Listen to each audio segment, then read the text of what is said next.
sometime, somehow, we will be punished. Punished? So I was watching a video recently from PsychedSubstance. It was that one video where he ingested 250 micrograms. So he got to the point where he was talking about how popular psychedelics have become once more. And he talked about how once they reach a certain point, we're going to need like centers for the people taking them so that they could understand these experiences. I, for one, think that that is not the way to go. Honestly, I believe that this experience needs to be more personal. Alright, so let me just start here. I call myself the Gray Shaman, and only recently have I come to understand why. It is because, well, I've always been a shaman. I just didn't freaking realize until I came into contact with my initial consciousness. It's just a conglomeration of fucking spirits, man. But, well, once I realized that, I was able to take care of the dark spirits, and now it's only the good spirits. But we will call them consciousness.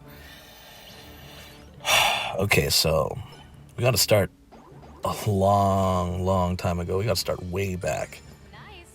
It started with angels and demons, man. The demons did things to us, and they made us stop perceiving the holy divine. And that's pretty fucked up. But at the same time, you gotta see the light within the darkness. While they did take away our holy names for them, they gave us the fucking keys to reach them. So, while we were tricked, it was for our own good. It's freaking amazing. So, the reason why I believe that a more personal experience is the better option is because of the consciousness. The consciousness is what the holy other would call angels or demons. And that's fucking insane because almost everyone has a freaking consciousness.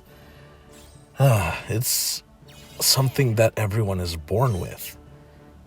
But not everyone has their initial consciousness, and that is the problem.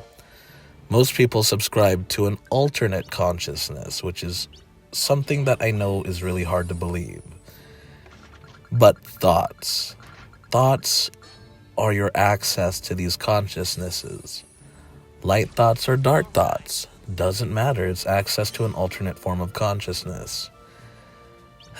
But I'm getting off track. We were talking about the centers and why it's important for a personal relationship. So, when you ingest these tools, you are inviting someone into your house. Your body is the house, the temple. I don't care what you want to call it. Your body is the temple that invites these entities into it, you know? And you consciously ingesting it, whether or not your consciousness is awake, is you inviting them in. And once they're invited in, they will do their thing. If your house is messy, they will help you clean it up, and they will make sure that it's clean before they let you have fun. And I know that that's a weird metaphor, but it basically means if you got baggage, they're going to help you take care of it if you really want to take care of it. And if you don't, they're going to tell you to stop fucking around. They don't want to play with you if you're not going to be willing to work on your shit first. And I know it sounds funny saying play, but that's honestly what they're doing. That's honestly what we're doing when we ingest them. We're just having fun. Even when you go into deep experiences, once you have no more baggage, no more trauma, it's all fun and games.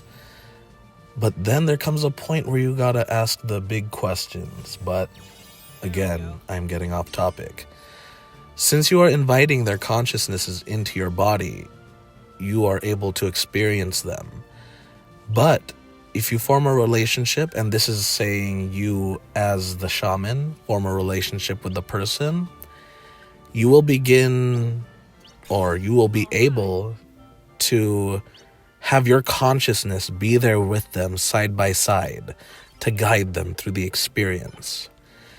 And that is the importance of forming that personal relationship, because when you form that relationship in sober reality, your consciousnesses are already mingling.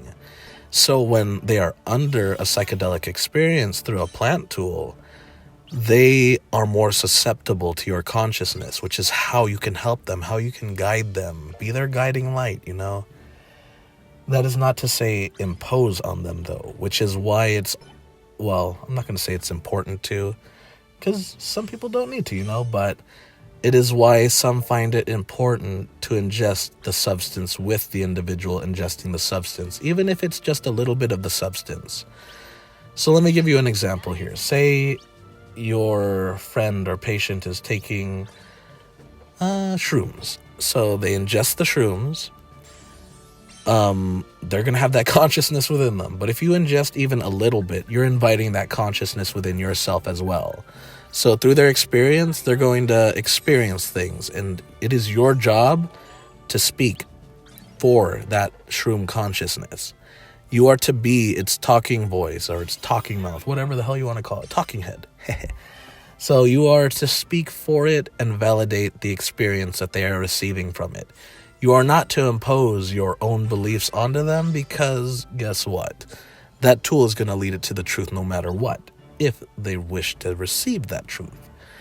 So just let the tool do its thing and let it do its thing through you if it has to, or, well, yeah, if you feel called to, you know?